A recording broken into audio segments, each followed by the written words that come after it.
Om Namo Bhagavate Vasudevaya.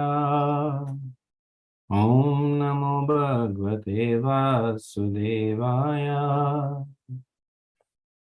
Om Agyantimirandasya Gyananjana Shalakaya Chakshurunmilitam Yena Tasmai Shri Guruve Namaha.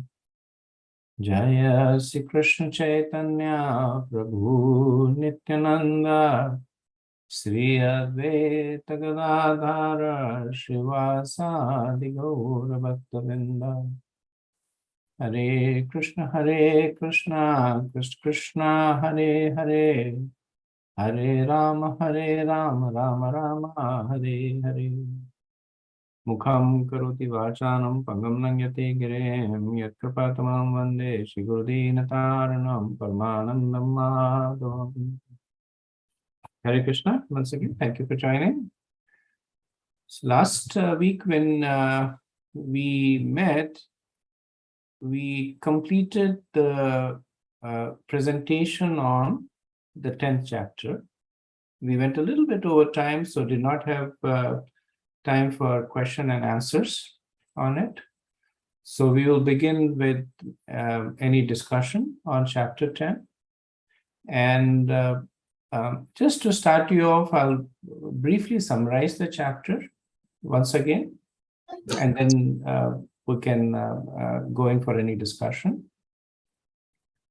So the 10th chapter is titled as The Opulences of the Absolute, also known as the Vibhuti, the Star Yoga. And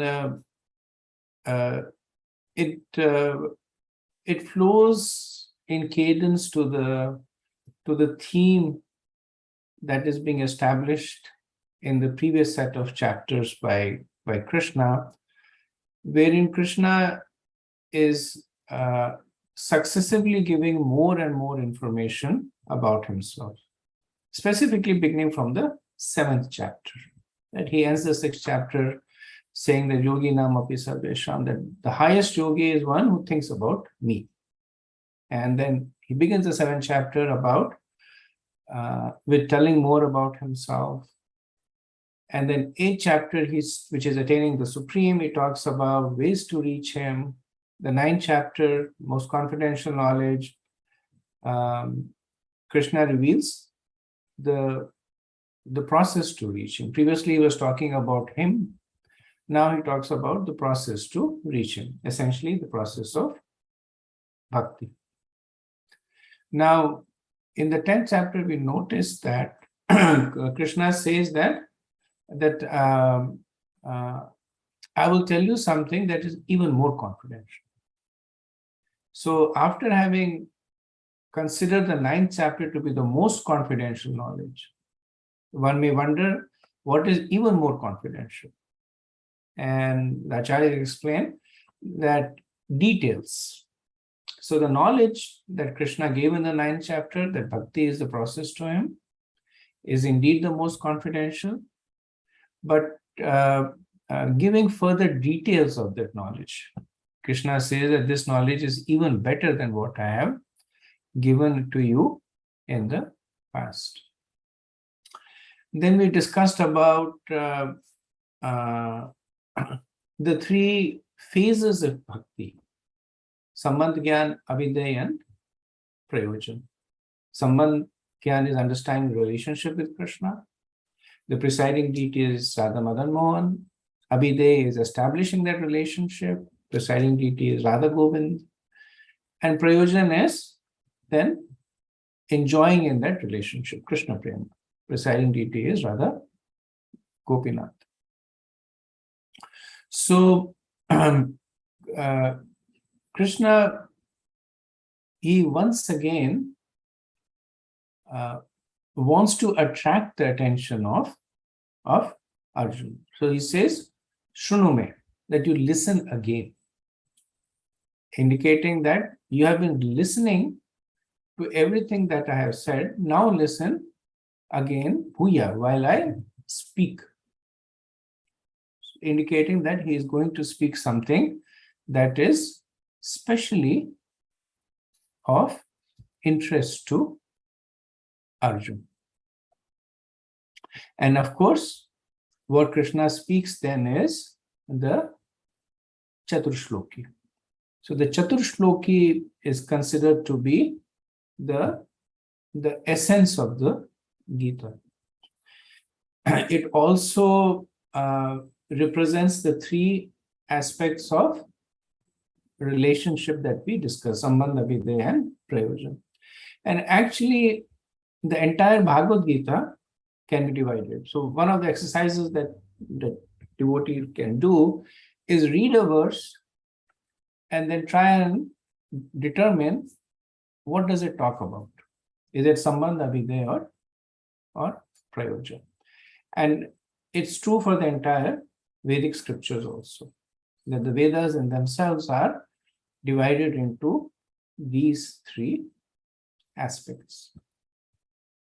So the first verse of the Chatushlokiyam Sarvasya Prabhu Matata Sarvam Pravartate, Krishna talks about himself, obviously, Sambandhya.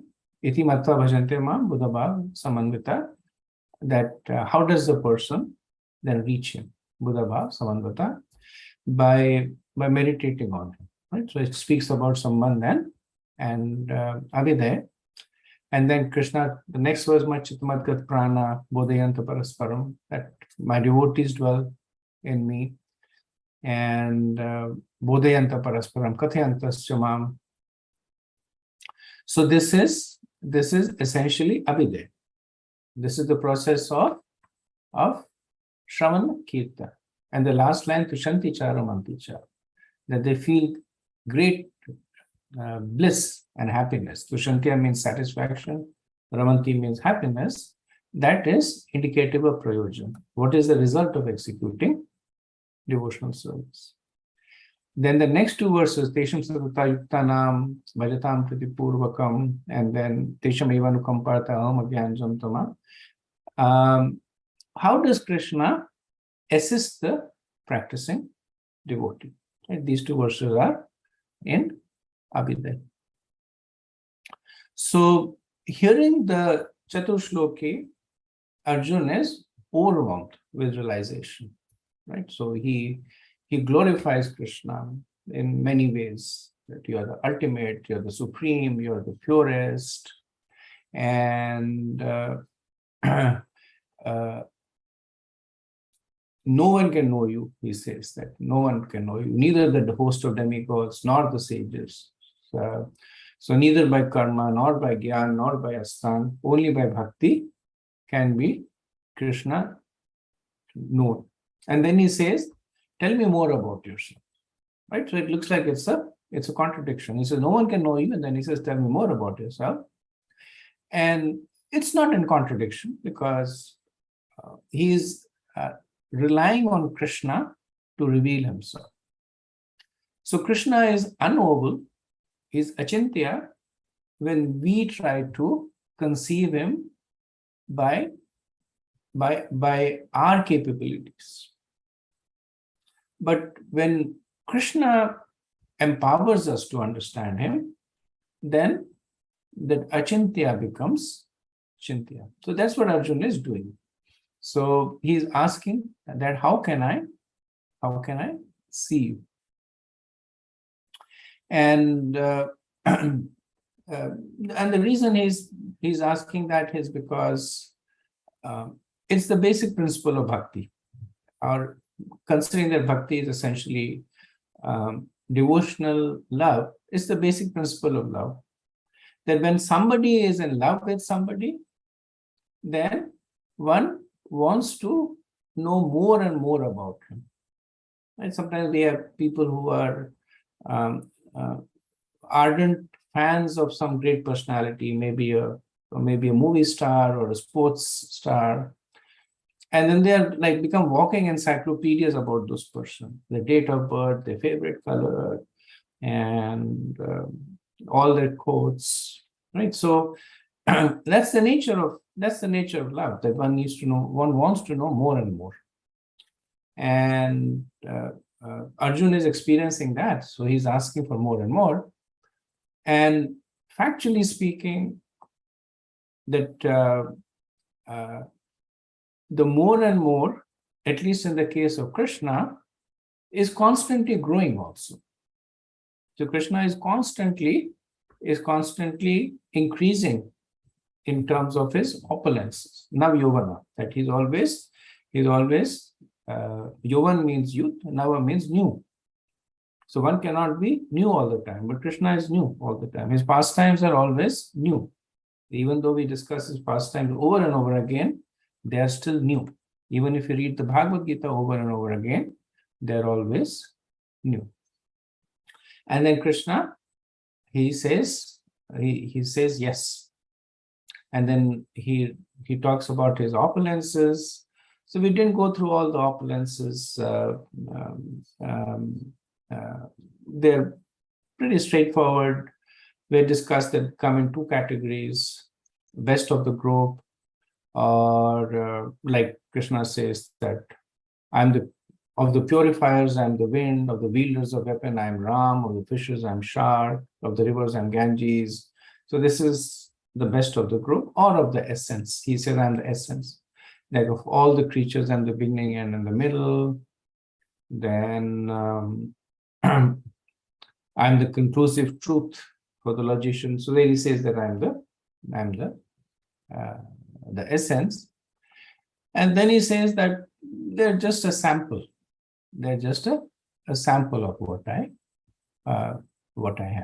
Right. So that brings us to the end of the 10th chapter. Krishna ends the chapter by saying that I have unlimited opulences. By a single fragment of myself, I support the entire universe, which becomes the segue to the 11th chapter. Okay, so we will stop here and open the forum for any discussions. Raj Prabhu, please go ahead. Actually, I have a question. You can hear me? Yes, Prabhu.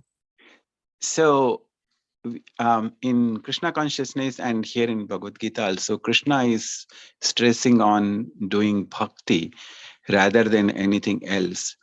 So why is he mandating bhakti to reach him? Are there no other things that a human being can do to reach him? That is one question. And the second question is, we say that we are all part and parcel of Krishna. Krishna is everywhere. Everything is in Krishna. So why he is picking the best from a group of selective things, like just now you summarized? So these two things are very confusing to me. So if you can explain me, that will be great. Thank you so much. So your first question is that is bhakti the only way of reaching Krishna? And in factually, that is the essential message of Bhagavad-Gita. So the answer is yes, that bhakti is the only way to reach to Krishna, because Krishna is a person, and the only way to establish a relationship with a person is by loving exchanges, which is what bhakti is. Okay. Now the question is that even in the Bhagavad Gita and in the Vedas, there are so many other paths that are given. There's karma, there is jnana, there is astang. So where do they stand? Now they will be revealed in more details this will be revealed in more details in the 12th chapter. But think of it this way, that the Krishna is living in a house with a door on it, and there is one path that reaches the door to Krishna's house, and then behind that path there are several other paths, right? So there is only one path that goes to Krishna, which is bhakti. How one reaches to bhakti, there are different paths.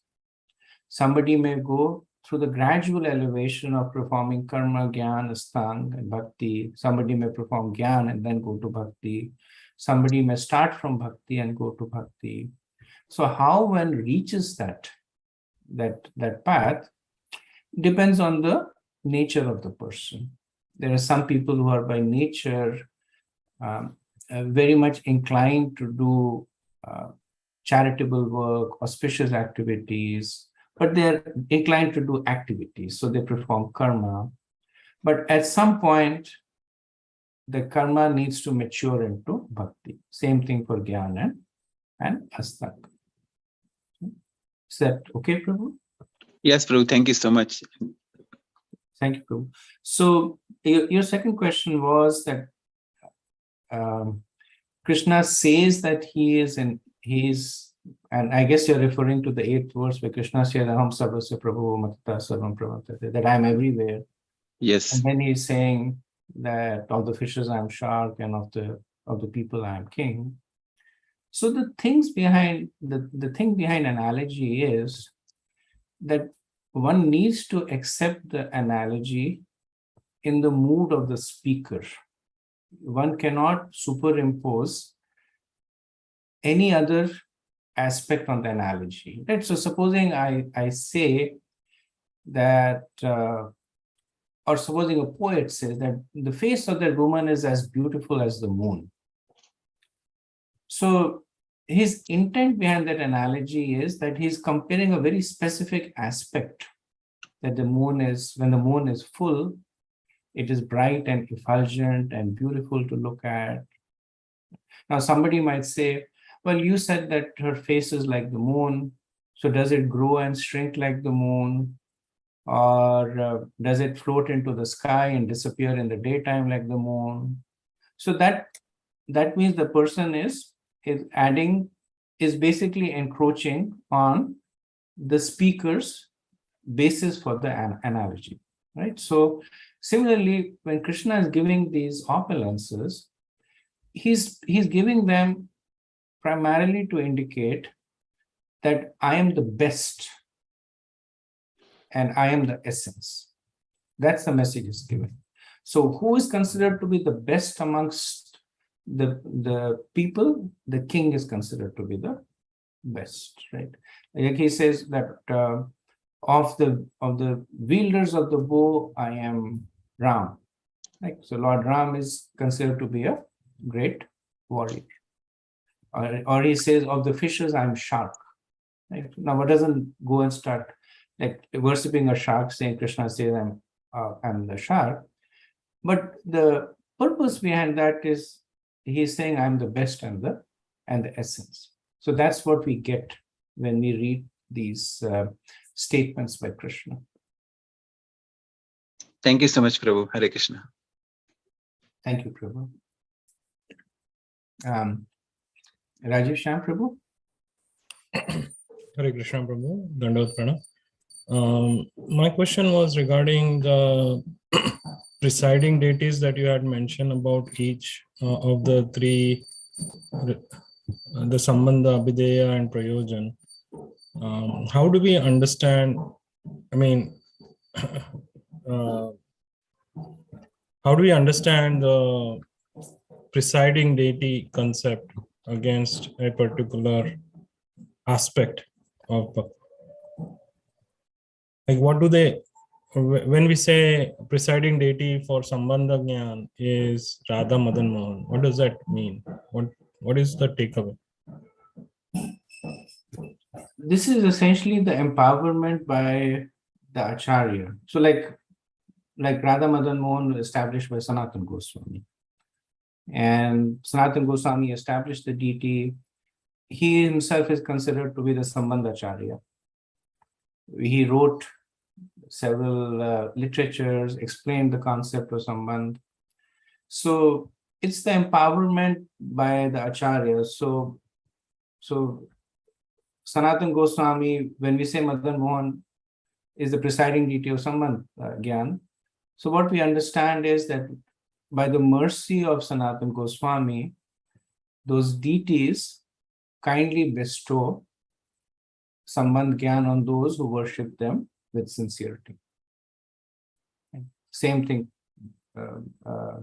Abhidev is Radha Govinda, and I forget who is the Acharya who established it. One of the 6 Goswamis.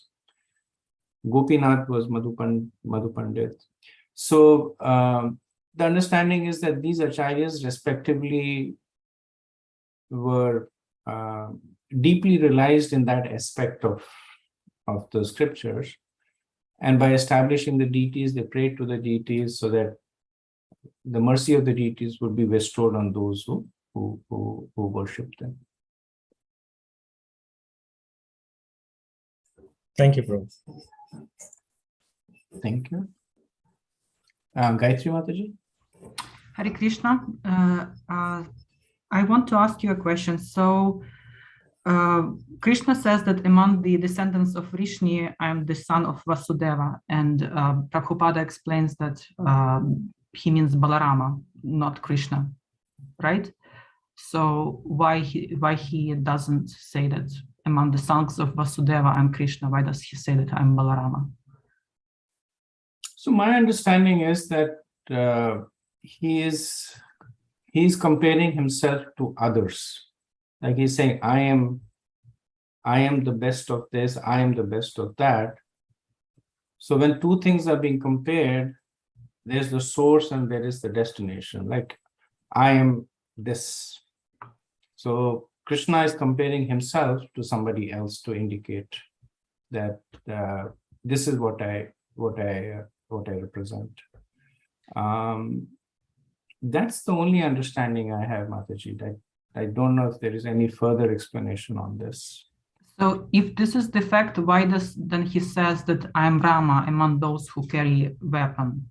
Rama and Krishna, they are the same personality, right? Why then he refers to Ram in verse 31?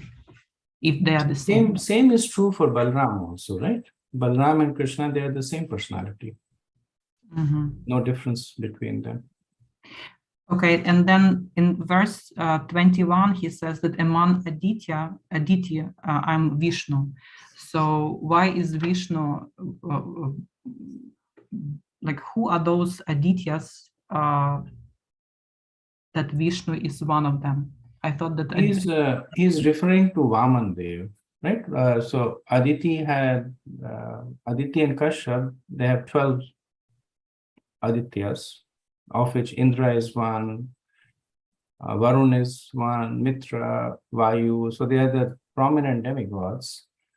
And one of them is Vaman Dev. So Krishna is referring to Vaman Dev in that group of Adityas. Okay, Hare Krishna, thank you. Hare Krishna. Vamsi Gopal Prabhu? Yeah, Hare Krishna, Prabhu. Dandavata Pranam. Prabhu, like, how do we understand? I think other Prabhu asked about the presiding deities. If we are devotees starting to do the deity worship, usually we are asked to worship, have the Nitai, Gaur Nitai deities or Jagannath, Balram, Subhadra deities. But so as with this Sambandha, Avideya, and Prayojana, there are setting deities. So we need to also worship those, meaning, see, we have a temple and we have a deities like Radha Madhavari, and at home we have a Jagannath, Subhadra, Balram. But when we talk about these other presiding deities, where do we put our emphasis on which deities are, where to start worshipping? And so there are two different things. Worshipping deities, yes, you're right. Depending on your level of sincerity and commitment, you either worship Gaur Nitai or Jagannath Baldev Subhadra or Radha Krishna, and that's essentially a part of your devotional practices. When it is said that Madan Mohan is the presiding deity for Sambandha Gyan, there is the pranam mantra for Madan Mohan. There are pastimes of Madan Mohan. There are writings about Radha Madan Mohan by Sanatana Goswami, which reveal progressively more and more about Sambandha Gyan. So it's not that what it means that while one is cultivating Sambandha Gyan, then they worship Radha Madan Mohan, and then they start worshipping Govinda Dev and Gopinath. It just means that once one meditates on their pastimes, meditates on their form, You can get a picture of the deities. Some devotees get pictures of all three deities. All three of them are in Jaipur now. Madan Mohan is in Karoli, close to Jaipur, but the other two deities are in Jaipur. The Pratibhu deities are in Vrindavan. So you can get pictures of the deities, and you can pray for them, pray to them, because as I mentioned earlier, because of the intervention of the Goswamis, the deities are specially inclined to bestow this particular gyan on them. Right? So you can worship them in that mood, that we are followers of Rupa Goswami, and please bestow Abhiday, please bestow please help me stay steady in my practice of devotional service. Okay. Thank you. Thanks. Okay, very good. Any other questions, comments? Okay. So we'll start with the 11th chapter, and I'll put up the division of the chapters, so that we can divide ourselves into the 4 groups and have discussions on it, so that I don't think we'll be ready to. We'll see. Maybe a few can be ready to present, but we'll start off with the discussions, the group discussions, and then if time permits, then either 1 or 2 groups can present. So let me actually share my screen.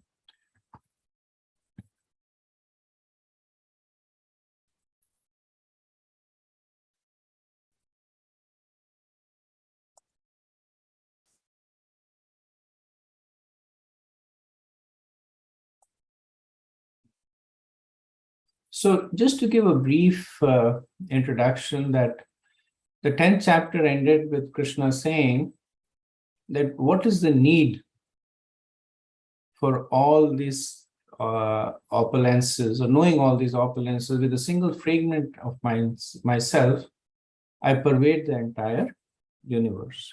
Right? And Arjun will now ask to see that form of Krishna.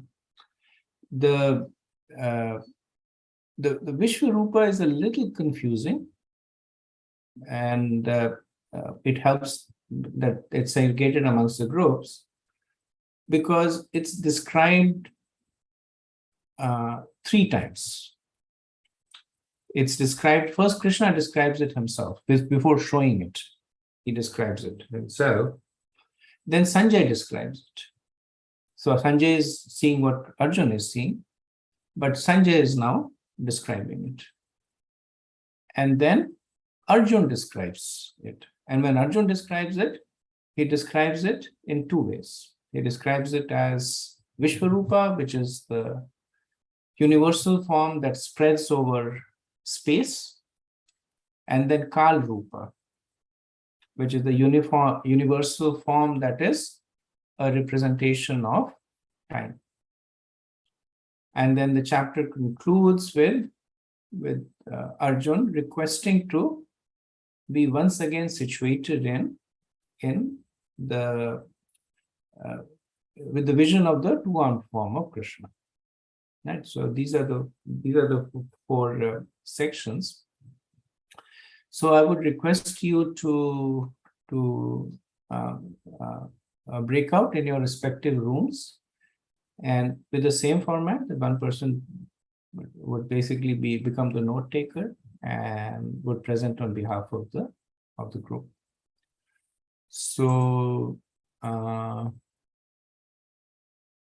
Chaitanya Prabhu, would you be able to break out? Or let me first ask if there are any questions.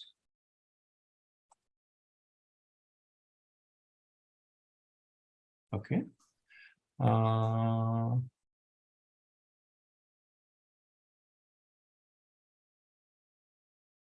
Hare Krishna Prabhu, I'm creating 4 groups. Is that okay? Like how we No, have. I think all of them, their groups are predetermined. Uh, Can you create 4 rooms and then everybody yeah, can go to the respective yeah, room? that's what I meant. Sorry, I meant I'm creating 4 breakout rooms, and participants know their rooms, so they can join. Yeah. Shall I create, Prabhu? Now or? Yes, Prabhu. Thank you.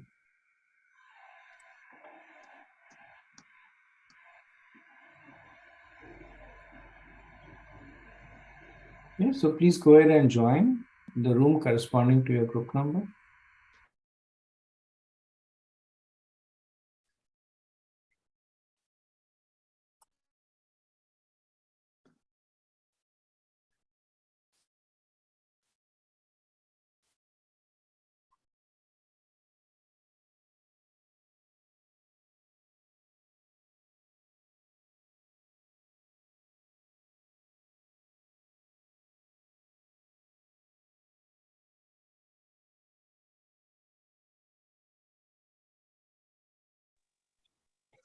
Hare Uh, Krishna.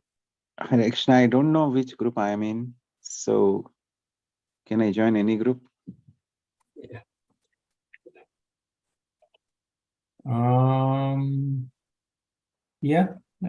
or join any group, or and for, I guess, subsequent times, send a message to Chaitanya Prabhu and find out which group you are in. Sure, thank you. So other devotees, any problem? I see a few devotees. Shobhamai Mataji, are you okay? No, I'm not in any group, any room, Prabhuji. Yeah, I didn't get any room, Prabhuji. Yeah. No, you're supposed to join the room that corresponds to your group. So if you're in group 1, you join room 1, group 2, room 2. Okay, that's a different link. No, I saw it like in more options. If you click, there is a break. You can join breakout group. Okay, click on breakout. Okay, Okay. more option, meeting settings, right, boards, meeting settings, backgrounds, and chat. Can I join the room 1, Prabhuji, or I have a designated room? Do you know which group you're in? I'm in group 3. Group 3. Join then room 3, Mataji. I'm not getting it. So, right, boards, background effects, meeting chat. I'm not seeing the group, Prabhuji. So I see when I click on more, right? So I get chat, meeting settings, and backgrounds and effects, right, boards, disconnect audio, raise hand. I'm not sure. Maybe something different. Let me see. Okay. I actually Yeah. Okay. Now I see it. Okay. Sorry. Okay. Okay, Prabhuji. Thank you.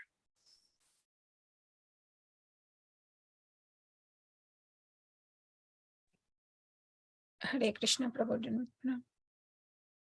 Prabhu, I'm in group 4. You're in 4th group. Please join room number 4 then. It corresponds to your group number. Oh, okay, Prabhu. Thank you. Sure.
Prabhu, I could not find my group. I don't know what to do.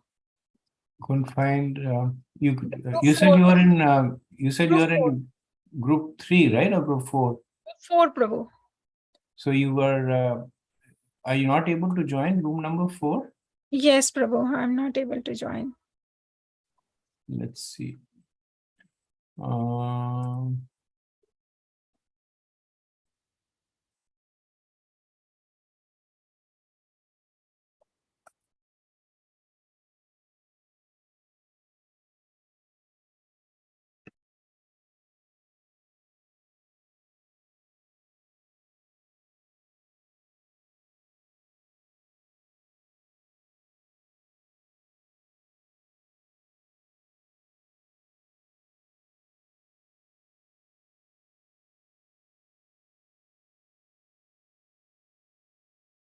Prabhu, I got it. Thank you, Prabhu. okay, good.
Looks like there's a lot of spirited discussions going on in other rooms.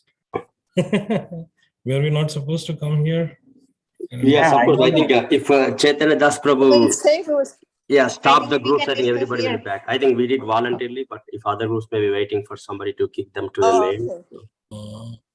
Because they said remaining time at 0. If anything is remaining, we can discuss here. Yes. No, yes, that's a good point. Did you say we have to leave the room? Did you say we have to leave the room at a certain time? Yeah, there was a counter at the top. Yeah. Oh, okay. I think it says until 8:50. So we were supposed to. The counter was set to 0, but I think initially there was a message that you have to leave the room by 8:50. I don't know. So. Okay. Maybe we can go just back, then we can join back that room. See, I don't see the link for join a breakout. No, we can discuss here, Prabhu. I mean, we already discussed whatever we can. Yes. So who else? Yeah. So what I had was, that that even though Arjuna is convinced by the statements of Sri Krishna that he is the source of everything and that everything emanates from him, for the benefit of others in the future who might need to be convinced, Arjuna decides to see him in his universal form. That's what I had, just succinctly based on the first few verses.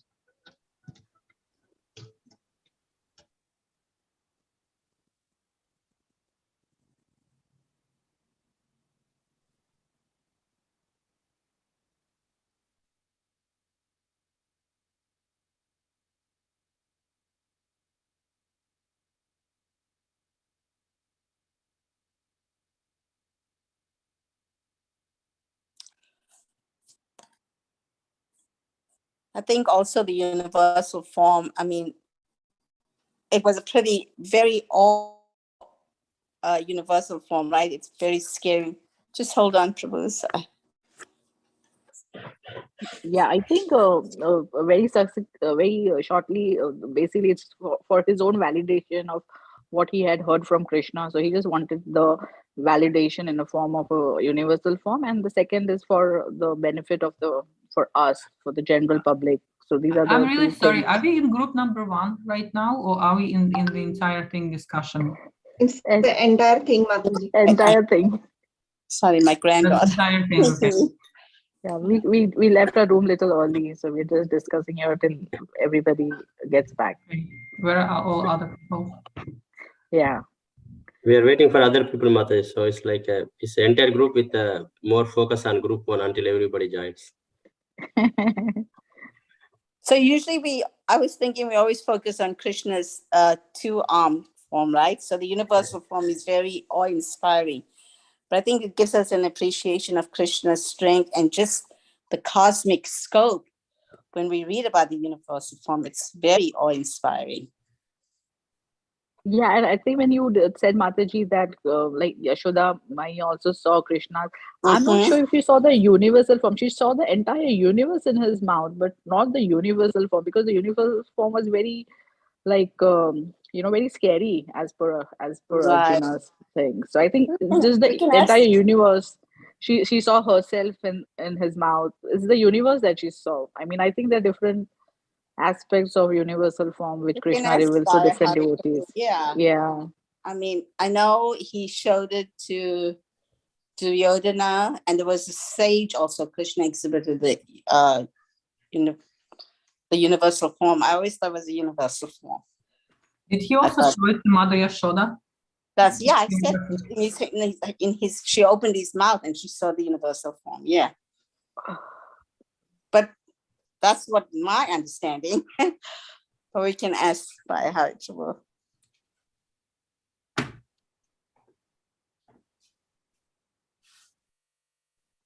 But also this form was visible to the demigods and to some sages, right? Yes.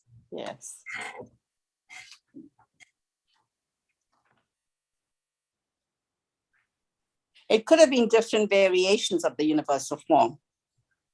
With Mother Yashoda and with Duryodhana, it could have been different variations. I think what Mother Yashoda saw was the Brahman, universe, not the universal form. That's what I think. Okay. Yeah, that's my understanding also, and we can confirm with Prabhu. And regarding Duryodhan, that form I think is a slight variation, because I think Prabhupada also mentions in his purport, because Krishna mentions that he has not shown this form to anybody else before. Mm-hmm. That's, yeah. So and also, did Chaitanya Mahaprabhu also show his universal form when he was doing that Leela in, I mean, I'm not sure if he showed the universal form. I just seem to have heard somewhere in some lecture. So, Chaitanya Mahaprabhu, I don't know if anybody can recall. I do recall one where he actually shows to Srivas Pandit the Narsimha form, right? I think. What was that Mahaprakash Leela? Like, in that Mahaprakash Leela, does he show his universal form? I mean, I don't know. I don't recollect. I think he showed the 6-armed form with the form of Krishna, Rama, and his form. That's Sadbhuja. That's a Sadbhuja form. Yeah, right.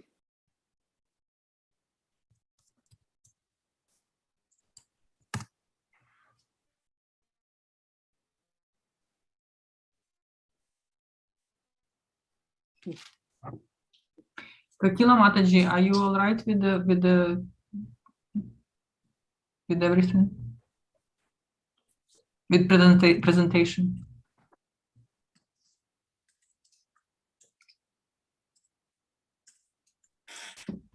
I think one of the takeaways from this chapter is that we cannot put God in a very one dimensional perspective. God has so many different perspectives. Vishwarup, also in the Vishwarup there is infinite perspectives. Like in some perspective he's being shown as a ferocious, all gobbling time, the Kalarup. On the other side, there are some situations or some perspective where he's being shown as a all-giving endower of the world or the universe. So it is very interesting. People try to put, in general, people try to put God in one perspective, in one dimension, and this particular chapter shows very clearly that no, it is not the case. It is just like someone saying that blind people trying to figure out a horse or figure out an elephant by touching various parts of the elephant. We cannot figure him out. The universal form is basically exactly saying that we cannot figure out God, right? To a certain degree.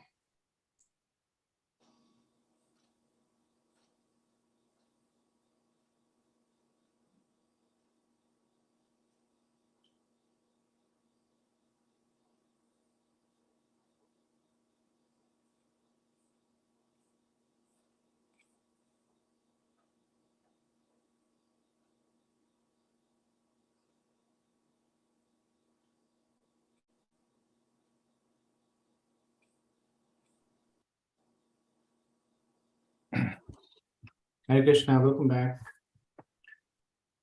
So I'm positive that you have all had wonderful discussions on the universal form, and this particular chapter generally evokes a lot of discussion.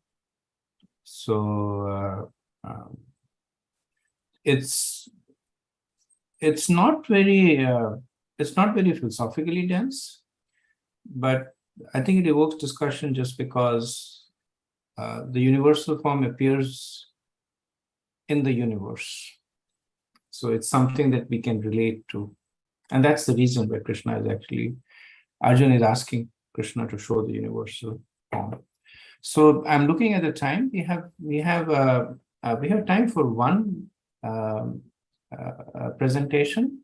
So we will do with group 1, and then next week we will do with the remaining 3 groups, and following which I'll summarize the chapter, and we can then go for discussion after that.